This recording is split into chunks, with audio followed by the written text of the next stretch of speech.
路加福音第13章。當時在基位有人老耶穌講，有道加利利人向上帝獻祭，即時本彼拉多殺害。耶穌講，因為掠到加利利人慘死，伊就鬧到，佢就比其他嘅加利利人嘴較重希望。我老二就講，唔係咁樣，除了伊就悔改，伊就嘅結局同樣也係滅亡。西羅亞塔王提嘅事，受責死嘅失敗殺，伊就鬧到佢就比其他一切耶路撒冷嘅人較快希望。我老二就講，唔係咁樣，除了伊就悔改，伊就嘅結局同樣也係滅亡。接等耶穌對佢哋講一個比喻，有一個人在自家嘅葡萄園種一條無花果樹，佢想愛在樹當尋果子，總係尋唔到，所以佢對莊園嘅講：你看3年來，我在兩條無花果樹當口尋果子，乜嘅也尋無，斬得佢，用愛使本佢佔定土地咯。莊園嘅講：條家竟然簽時留定。等我一送寄順條嘅奶，加掉皮，明年那些結果子就好嘞，那些毛爭斬得佢。有一個安息日，耶穌在一個會堂教人，有一個婦人家本邪靈附身，病18年，腰骨彎彎，無法度企出起來。耶穌看到佢，就喊佢，對佢講：婦人家，你嘅病離開你咧。耶穌用手看定佢，佢嘅腰骨即時出起來，佢就頌讚上帝。會堂嘅管理員看到耶穌在安息日醫病，親切就對大家講：我哋有2人好做事，你哋有病愛醫嘅，應該在這2人當中來，無應當在安息日。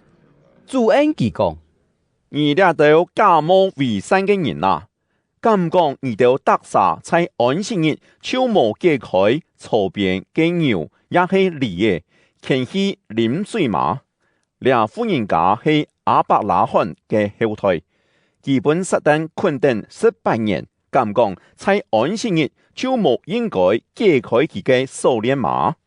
耶穌呢句話本所有老佢作對嘅人感覺真見受，同時眾人對佢所做一切嘅奇事非常歡喜。耶穌講：上帝嘅國像乜嘅呢？我做得用乜嘅來比呢？上帝嘅國可比一粒芥菜籽，有人將佢種在自家嘅園度，芥菜抬起來，生做一條樹，連飛鳥也在佢嘅樹枝當高做掉。耶穌又講：我愛拿乜嘅來比上帝嘅國呢？佢將佛教由婦人家拿來綁在40公升嘅麵度，使幾團麵全部發起來。耶穌往耶路撒冷去嘅時，經過千多城市到村莊，歸路教訓人。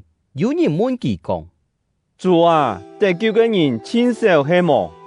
耶穌應講：伊就愛親力對黑門入去。我老二就講：有千多人想愛入，總係無法度入去。等到家主放起來關好門，伊就將企在門外旁門講：主啊，請老我就開門。佢會應講：我唔知伊就係對哪位來嘅。伊就會講：我就實同意向下實臨，而也實在我就嘅大街上告告我就。總係佢會講：我唔知伊就係對哪位來嘅。而倆就作惡嘅人散開，伊就會看到亞伯拉罕、以撒、雅各，攞所有嘅先知在上帝嘅國中去，伊就反轉屬奇切在外背，在嗰位伊就會大叫咬牙切齒嚟，對東西南北，特所在為有人來參加上帝國嘅宴席。事實上，基督在最背面嘅為做頭前，基督在最頭前嘅為做背面。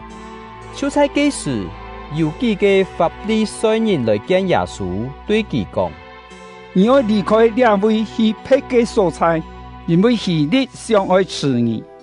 耶穌應講：你哋去老幾隻婦女講，你看，前半日老天公日，我愛腳鬼老二평第三日我就愛完成我嘅工作。雖然係咁樣，前半日天公日老後日，我天速愛向前行，因為先知在耶路撒冷以外嘅所在，本人此時係唔錯嘅。耶路撒冷啊，耶路撒冷啊！你實非先知，要用石頭揼死上帝所差派來你兩位嘅使者。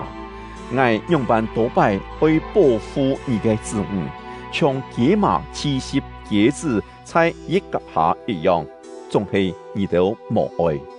看啊，你哋嘅家園會變做一片荒涼。